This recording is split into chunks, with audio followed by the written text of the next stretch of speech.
모세는 이스라엘 자손의 온 회중을 모아놓고 말하였다. 주님께서 당신들에게 실천하라고 명하신 말씀은 이러합니다. 엿새 동안은 일을 해야 합니다. 그러나 이렛날은 당신들에게 거룩한 날, 곧 주님께 바친 완전히 쉬는 안식일이므로 그날에 일을 하는 사람은 누구든지 사형에 처해야 합니다. 안식일에는 당신들이 사는 어디에서도 불을 피워서는 안 됩니다.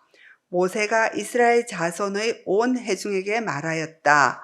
이것은 주님께서 내리신 명령입니다. 당신들은 각자의 소유 가운데에서 주님께 바칠 예물을 가져오십시오. 바치고 싶은 사람은 누구나 주님께 예물을 바치십시오.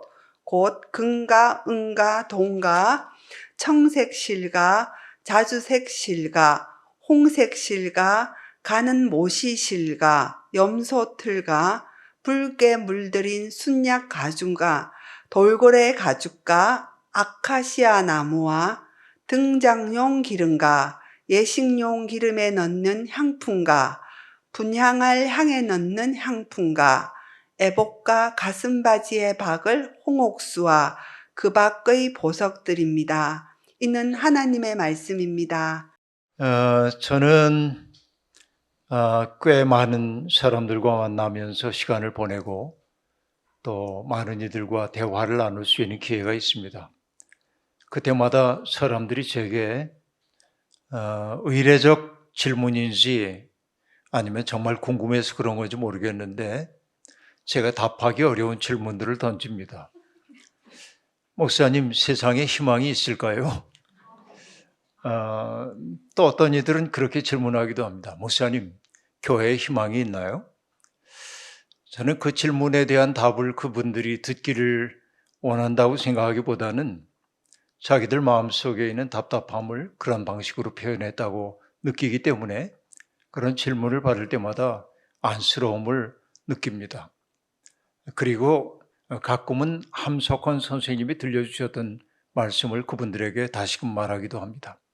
당신 속에 희망이 있으면 있는 거고 당신 속에 희망이 없으면 희망은 없는 겁니다 라고 말하기도 합니다. 그러나 정직하게 말하자고 한다면 내 마음속에도 그들과 똑같이 세상에 희망이 없는 것처럼 보이기도 하고 또 교회가 희망이 없는 것처럼 보이기도 하고 그게 솔직한 제 마음이기도 합니다. 하지만 따지고 보면 희망이라는 게 51%의 가능성을 말하는 게 아닙니다. 희망이란 본래 바랄 희자와 바랄 망자를 쓰지만 또 희자를 여러분 찾아보면 과거에는 드물희, 성기다 그런 뜻의 드물희자로 사용하기도 했습니다.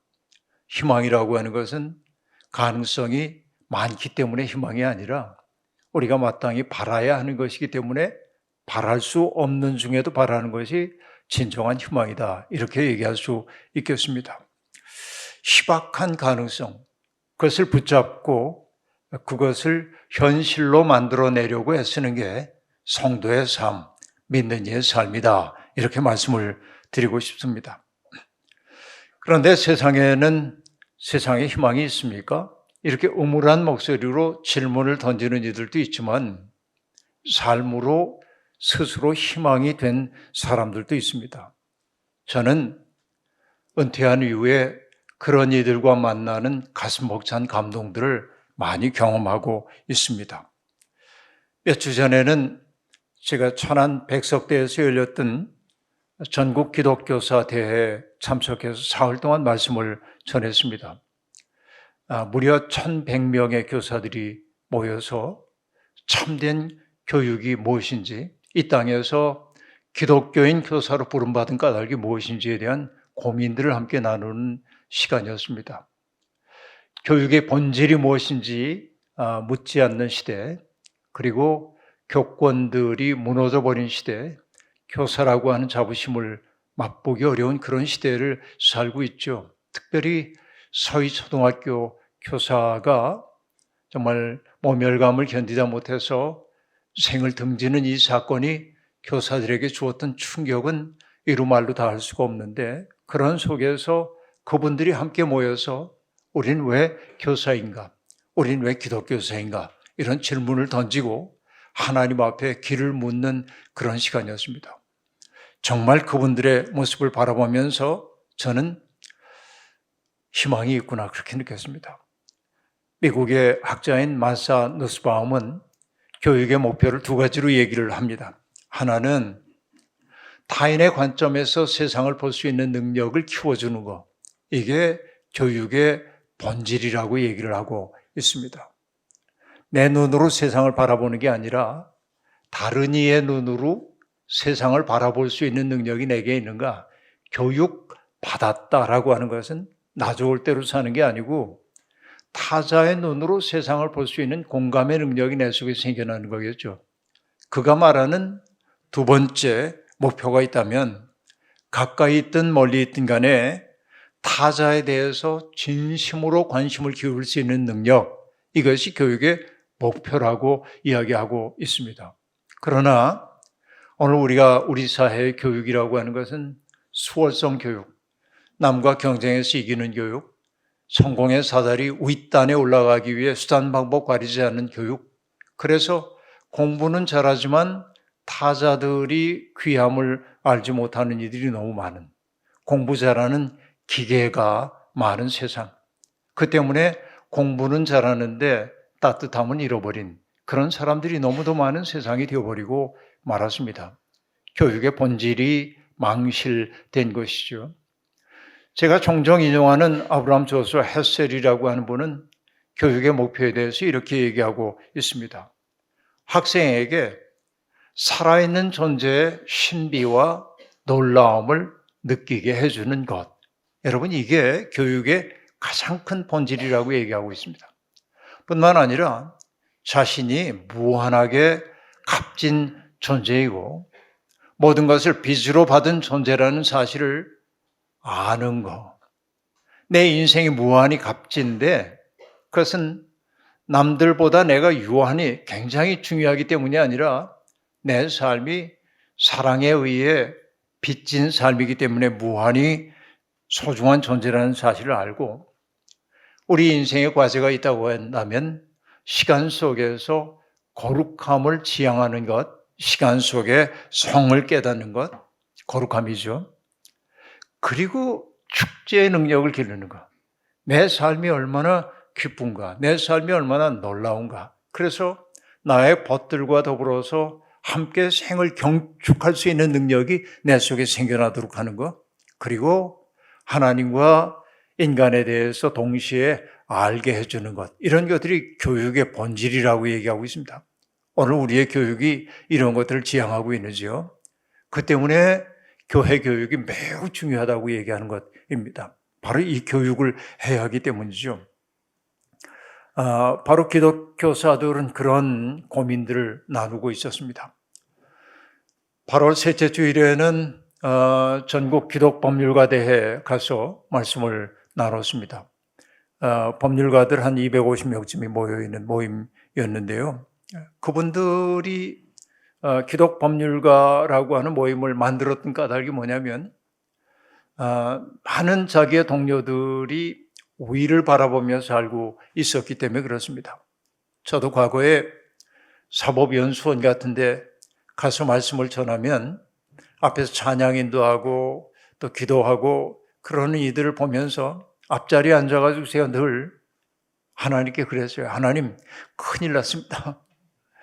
이 사람들이 우리 사회의 리더가 될 사람들인데 그들의 관심은 타자들의 고통, 어떻게 사회에 우리가 기여할 수 있을까 이런 것보다도 어떻게 하면 내가 상한 마음 위로받고 어떻게 하면 내가 성공적인 인생을 살아서 그럴 수 있을까? 여기에 온통 몰두하는 모습을 바라보면서 그러니까 이 시대의 아픔에 대해서 가슴절절한 아픔 같은 거 고백 없고 그래서 상처 입은 우리들, 너무 힘겨운 우리를 도와달라고 하는 이런 기도만 하고 있어서 앉기만 하면 하나님 큰일 났습니다.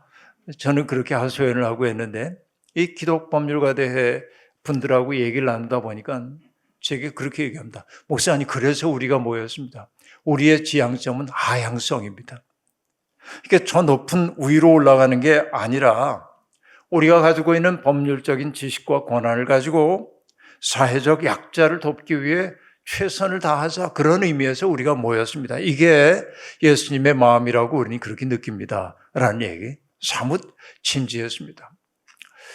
집회를 마치고 나오는데 어떤 분 한 분이 이렇게 달려 나오다가 제게 목사님 제 책을 꼭 드리고 싶었어요. 그리고 책 한 권을 건네줍니다. 가지고 돌아와서 책을 읽었는데요. 김예원 변호사의 사람을 변호한다는 것이라는 제목의 책이었습니다. 큰 기대 없이 책을 읽었다가 큰 충격을 받았습니다. 이렇게 아름다운 사람이 있구나라는 것입니다. 김예원 변호사는 이미 다 본인이 얘기한 거니까 태어날 때부터 장애를 안고 태어났습니다. 어머니의 그 모태로부터 출산의 고통을 겪었지만은 태어나질 못하고 있어서 경험이 많지 않은 의사들이 겸자라고 하는 것을 가지고 얼굴을 잡아 끌어서 끄집어내는데 그래도 잘 나오지 않자 갈고리 같은 거 집어넣어가지고 잡아 끌었는데 결국 눈 하나를 잃어버리고 말았습니다. 아기 때부터 의안을 집어넣고 그렇게 지낼 수밖에 없었고 한쪽 눈을 가지고 산다는 게 얼마나 힘겨운 일인지 모르는데 김예원 어린이는 아주 씩씩하게 그 상황들을 이겨내면서 결국은 변호사가 되었고, 그리고 그의 삶은 아주 일관되게 돈 안 되는 일만 하는 것으로 점철되었습니다. 어려운 사람들을 돕는 거, 그런 것들을 정말로 했던 거죠.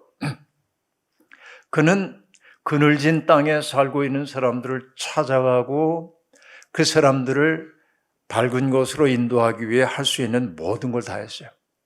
꽁꽁 닫혀있는 사람들의 마음을 열기 위해 한 걸음 뒤에서 그를 따라가며 어떻게 그들이 마음을 열 수 있을지 끝까지 인내하는 사랑을 가지고 있었고요. 사람들 하나하나를 세심하게 보살피기 시작했고 그들의 권리를 찾아주기 위해 최선을 다했습니다. 그분의 살아가는 그 모습 이야기를 이렇게 보니까 저는 참 숭고하구나, 숭고함이란 이런 거구나 라고 하는 것을 느낄 수밖에 없었습니다.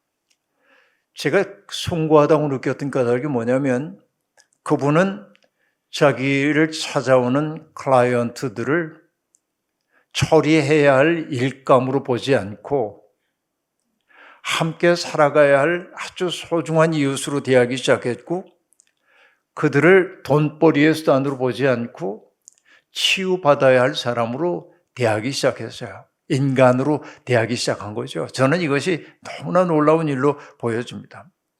그는 그런 의미에서 앞서 제가 얘기했던 희망이 있냐고 묻는 사람이 아닙니다. 스스로 희망이 된 사람입니다. 그는 자신이 변호사로서 누릴 수 있는 제일 큰 특권을 뭐라고 얘기하냐면, 주저앉고 싶은 사람 누군가에게 다가가 어깨 동무를 하고 뭐든 다 괜찮으니 같이 이야기 나누자고 말할 수 있는 것, 그렇게 말합니다. 이것이 변호사로서의 가장 큰 특권이라고 얘기하고 있습니다. 그의 삶의 모습을 보니까 다니엘서에 나오는 말씀이 저절로 떠올랐습니다. 지혜 있는 사람은 하늘의 밝은 빛처럼 빛날 것이요, 많은 사람을 옳은 길로 인도한 사람은 별처럼 영원히 빛날 것이다. 바로 그분들이 그러한 인생을 살고 있었습니다. 저는 거기에서 희망을 봤습니다. 교회 안에 있는 사람들도 희망이지만은 바로 교회 밖에서 교회에 몸을 이루고 있는 사람들의 아름다운 삶을 보았기 때문에 그렇습니다. 작은 희망의 공간으로라도 열어가기 위해 애쓰는 사람들은 아름답고 숭고합니다. 하버드대학의 교수인 로버트 퍼트남이라고 하는 분이 있는데, 그분이 쓴 책 나 홀로 볼링 alone 이라는 책이 있는데, 몇 해 전에 우리나라에서도 많은 사람들에게 읽혔던 책입니다. 그 책에서 그는 소비사회가 얼마나 사람들을 개별화시키고 있는지를 분석하고 있습니다. 볼링을 치려면 여러 명이 함께 쳐야 하는데 홀로 볼링장에 와서 볼링 치고 돌아가는 사람들이 많다는 사실에 주목하면서 미국 사회가 얼마나 개별화되었는지에 대한 분석을 하고 있는 것이죠. 그는 한마디로 현대 사회가 사회적 자본을 상실했다고 분석하고 있습니다. 사회적 자본이란 어떤 것입니까? 사회 구성원들이 서로에 대한 깊은 신뢰와 관용을 바탕으로 해서 공동의 목적을 이루기 위해 그 효과적으로 달성하는 사회적 역량, 이것이 사회적 자본인데 신뢰도 무너졌고 서로에 대한 관용도 무너졌기 때문에 공동의 목적을 이루려고 하는 꿈조차 사라진 것, 이게 사회적 자본이 상실된 상황이라고 말하고 있습니다. 그냥 어렵게 얘기하지 않더라도 우리 상부상조라고 하는 전통이 사라져버리고 말았죠. 옛날에 제가 어린 시절에 살았던 농촌사회에서는 품앗이라고 하는 전통이 있었죠. 품앗이란 무엇입니까? 오늘 우리 집에 모내기 하니까 우리 일 좀 도와줘. 그럼 마을 사람들이 와서 우리 모내기 도와줍니다. 그러나 그가 내 논에 와서 일했다고 해서 돈으로 환산해 주지는 않죠. 다음 날이나 그 다음 날이나 그 집이 모내기를 하면 우리가 가서 도와주는 거야. 그러니까 품앗이라는 게 뭐냐면 우리의 노동력을 돈으로 환산하지 않는 그런 상부상조의 전통이 바로 품앗이입니다. 돈이 매개가 되지 않기 때문에 사람들은 정깊게 서로를 바라봤습니다. 나의 노동력에 비해서 저 사람의 노동력이 약하다고 해가지고 차이를 두고 그 차이를 돈으로 달라고 얘기하지 않습니다. 의뢰 그러려니 하고 살았죠. 이게 품앗이입니다. 울력이라고 하는 말도 여러분 들어보셨죠? 울력이란 말은 어떤 것입니까? 마을에 경조사나 어려운 일이나 기쁜 일이 있을 때 마을 사람들이 함께 모여서 어려운 일을 해결하기 위해 마음 쓰는 것입니다.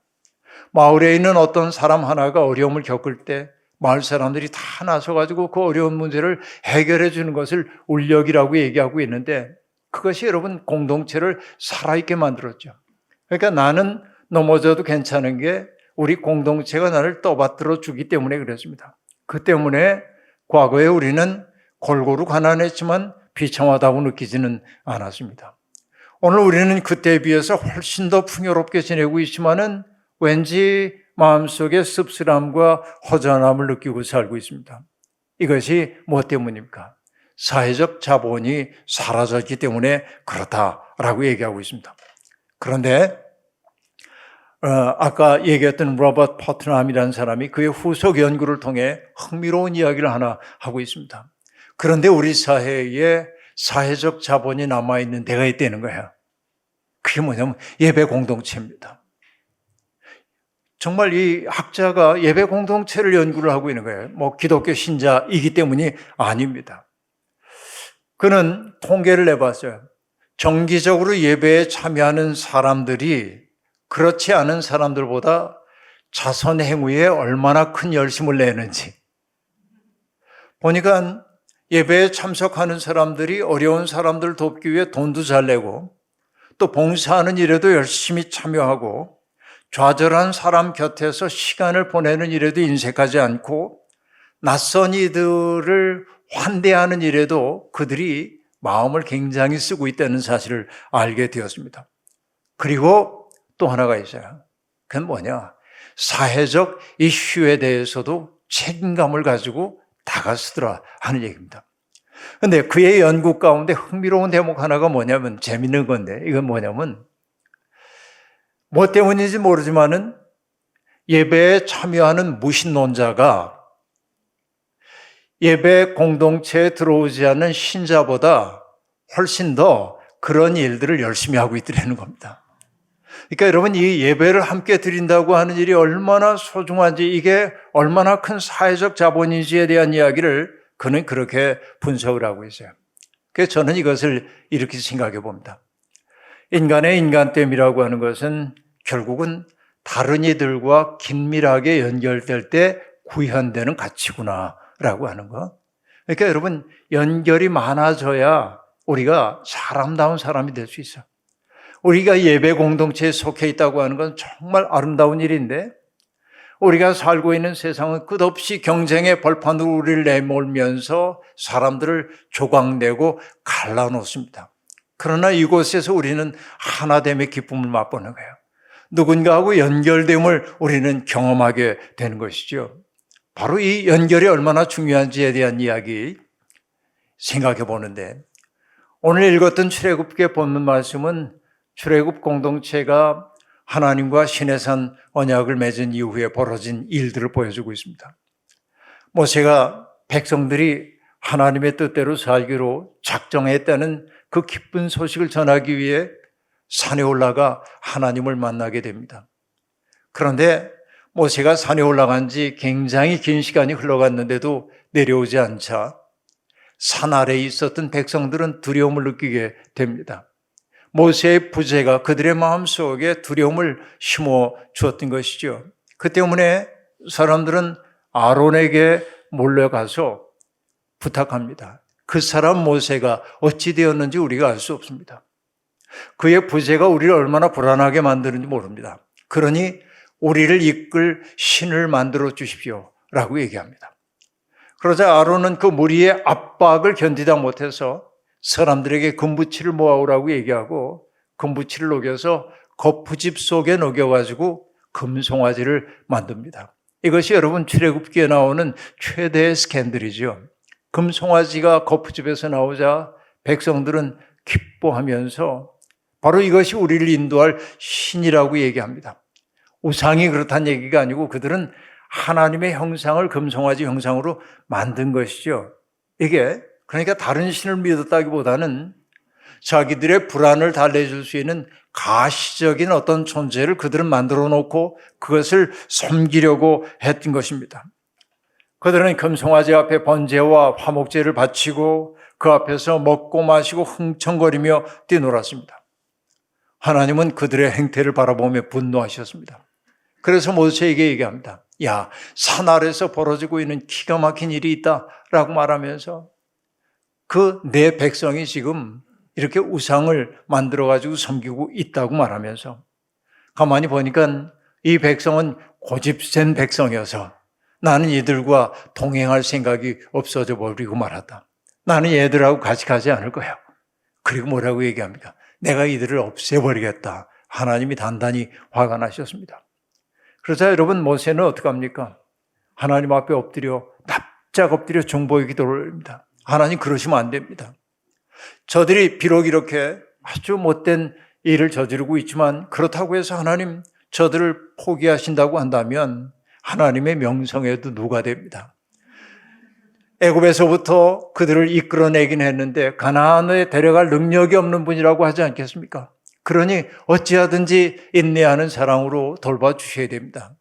하나님은 돌이킬 마음이 별로 없는데 모세가 하도 간곡하게 엎드려서 하나님께 기도를 올리자 마침내 하나님이 오케이, 내가 내 제안을 받아들일게 그렇게 얘기합니다.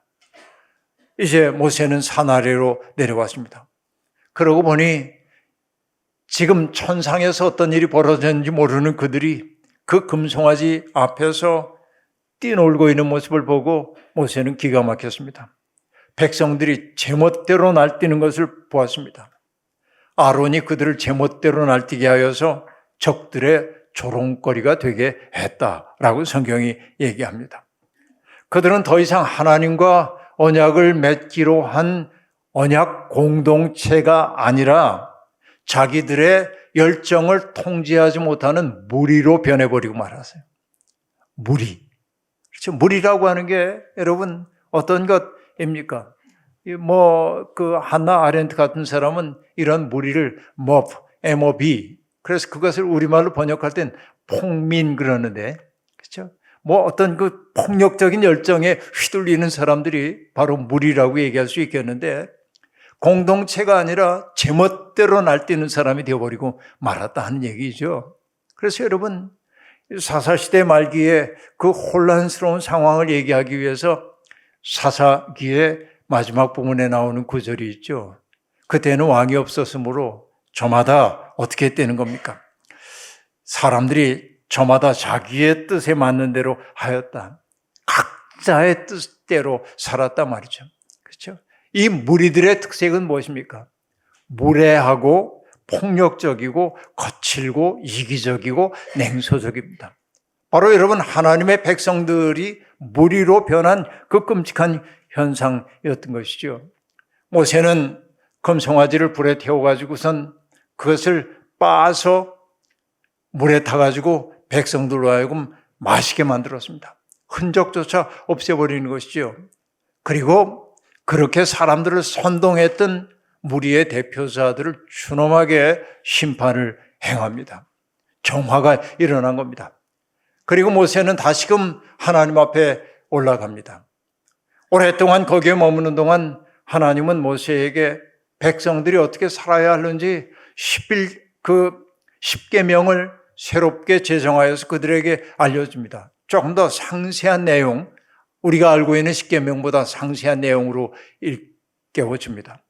그리고 마침내 모세는 하나님이 새겨주신 10계명 돌판을 들고 산 아래로 내려옵니다. 자, 이제는 백성들에게 전달해야 할 차례입니다.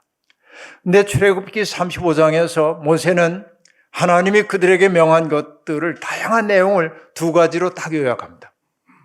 우리가 공동체가 되기 위해 꼭 지켜야 할 것이 두 가지가 있다. 그 첫 번째가 뭐냐? 안식일을 거룩히 지켜라 라고 하는 것입니다. 안식일 지키는 게 그렇게 중요해? 우리 생각할 수도 있지만은 안식일을 지킨다고 하는 것은 매우 중요한 의미가 있어요. 왜? 많은 사람들이 하나님이 엿새 동안 창조하시고 일회째 되는 날 쉬었다라고 얘기합니다. 그러니까 창조는 엿새 동안 일어난 것으로 압니다. 그러나 여러분, 창조의 가장 중요한 창조는 안식의 창조입니다.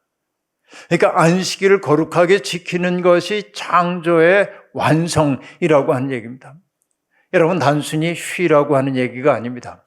안식일의 의미는 어떤 것일까요? 인간이 스스로 창조적 주체가 되는 일체의 행동을 그치고 하나님의 창조의 질서 속에 자신을 맡기려는 거예요. 이래야 오만해지지 않을 수 있어요. 하나님의 창조의 리듬 속에 너희를 맡겨야 너희가 회복된다는 거예요. 이게 인간을 겸허하게 만드는 것이죠. 그래서 여러분, 앞서도 얘기했지만은 앞서 얘기한 아브라함 헬셀은 얘기합니다.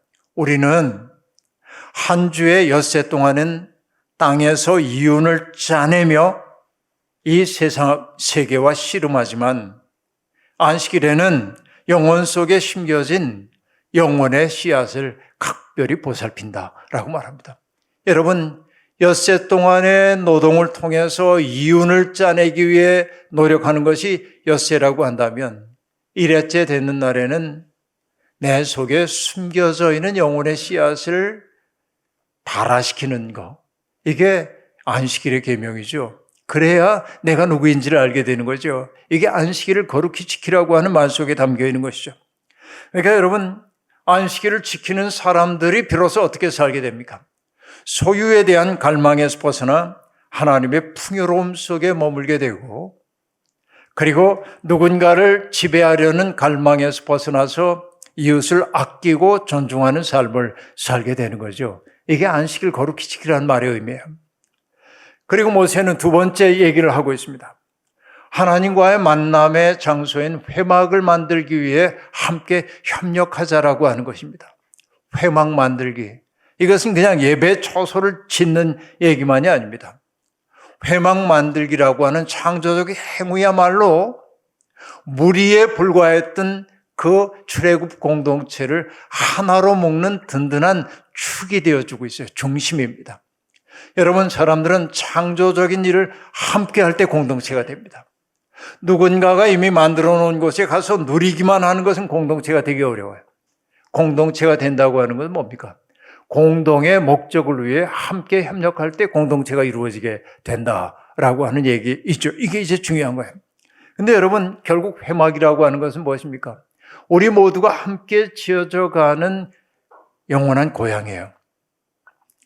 그러니까 여러분, 고향이란 말을 제가 썼습니다만, 윤동주 시인은 또 다른 고향이라고 하는 시에서 그런 표현을 쓰죠. 고향에 돌아온 날 밤, 내 백골이 따라와 한 방에 누웠다 라고 말합니다. 고향이란 어떤 것입니까? 백골조차 용납하는 것이 고향이 아니겠습니까? 그렇죠. 그러니까 회막이라고 하는 것은 뭐냐? 모든 사람들에게 고향이 되어주는 것이에요. 그러니까 회막을 짓는다고 하는 건 뭐예요? 우리 모두의 공동의 고향을 짓는 일이기도 합니다. 하나님과의 만남이라고 하는 것이 바로 그런 것이죠. 그래서 안식일이라고 하는 것이 공간적 개념으로 설명하자면 안식일이 시간 속에 있는 대사원이라고 한다면 회막이라고 하는 것은 무엇입니까? 공간 속에 구현된 거룩의 현존입니다. 그렇죠? 이 두 가지가 함께 있을 때 공동체가 이루어진다 하는 얘기입니다. 여러분, 나중에 일이긴 합니다만은 출애굽 공동체는 아주 자발적으로 헌신해가지고 회막을 세우게 되었습니다.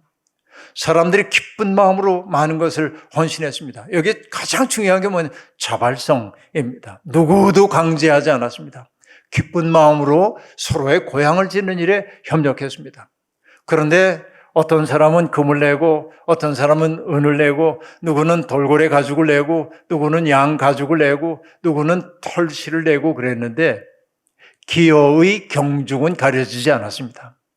이 사람은 금붙이를 냈으니까 띄워주고 이 사람은 실 한 탈에 냈으니까 무시하고 그러지 않고 모두가 다 기쁨에 동참하게 되어져요. 기여의 경중이 가려지는 순간에 공동체 무너지는 거예요. 이게 회막 건축에 있어서 가장 중요한 요소라고 얘기할 수 있겠습니다. 여러분, 어려운 시절입니다. 설교의 초입에 사람들이 제게 세상에 희망이 있습니까? 이런 질문을 던진다고 얘기했죠. 왜 그러냐면 우리 모두가 뿌리를 뽑힌 것 같은 외로움과 상실감을 느끼고 살기 때문에 그렇습니다. 마음 들 곳이 없기 때문에 우리는 외로워합니다. 하지만 우리는 함께 지어가는 영원한 고향을 바라보는 사람들입니다.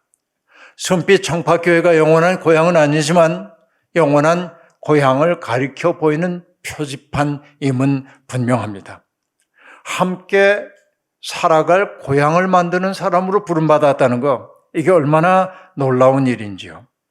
이 거룩한 일에 부름받은 여러분들, 바로 여러분이 누군가에게 비빌 언덕이 되고 누군가에게 설당이 되어주려 할 때 우리 공동체는 영원한 고향이 될 것입니다. 여기서 경험한 그 사랑, 이 속에서 경험한 그 빛을 가지고 땅끝에 선 듯 삶이 위태로운 사람들, 그들에게 다가가 또 다른 빛이 될 수 있다고 한다면 주님은 우리를 통해 영광을 받으실 겁니다.